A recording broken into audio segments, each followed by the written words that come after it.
This presentation is for CARP's Period 3 Gov class, and our group's topic is on apportionment and reapportionment. So what's reapportionment do? It's the system we use to give states a vote in proportion to their population in the House of Representatives.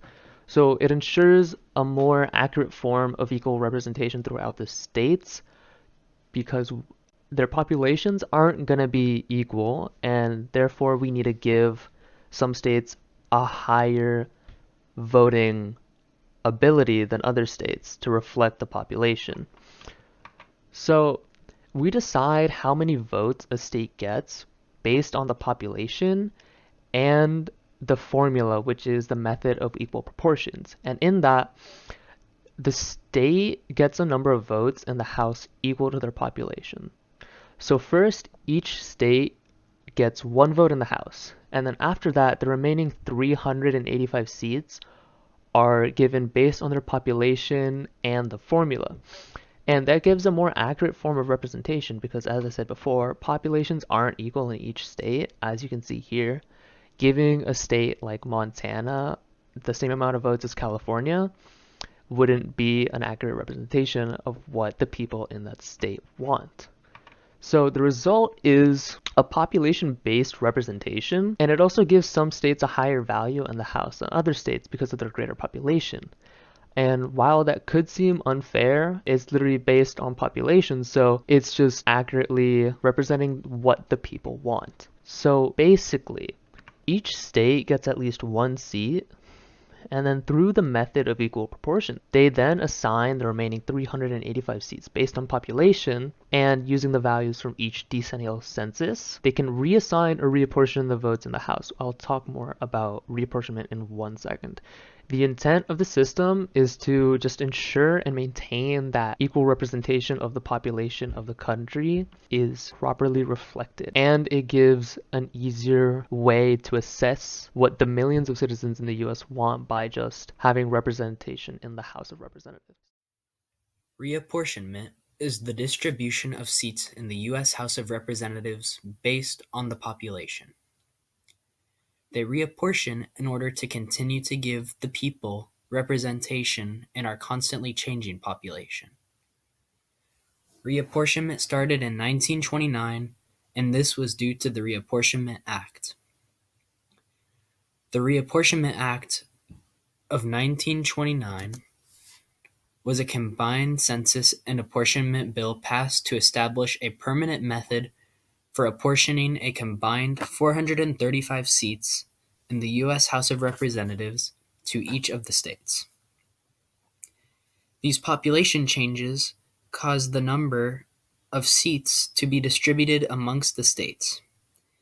They carve these states up and each district gets a representative. These new seats that move around due to reapportionment lead to redistricting.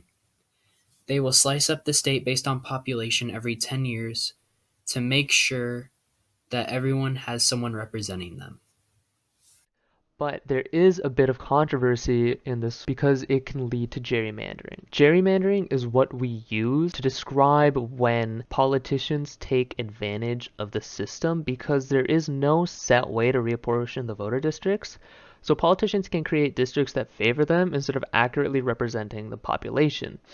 So as you can see on the diagram on the left, that would be the true population of a district. But because of the way you can redraw these voter districts, you can see in the middle one blue wins and in the right red wins. And there's a few ways. There's cracking, which just reduces the voting power by splitting the population throughout multiple districts, making sure they don't have a majority anywhere, and there's packing. So that concentrates voters of one party into as few districts as possible, which reduces their influence on the remaining districts. So they just pack them all into one district so that maybe they'll win one district, but they won't have any majority in the others. And that leads us into our next topic, which is what the Constitution has to say about apportionment.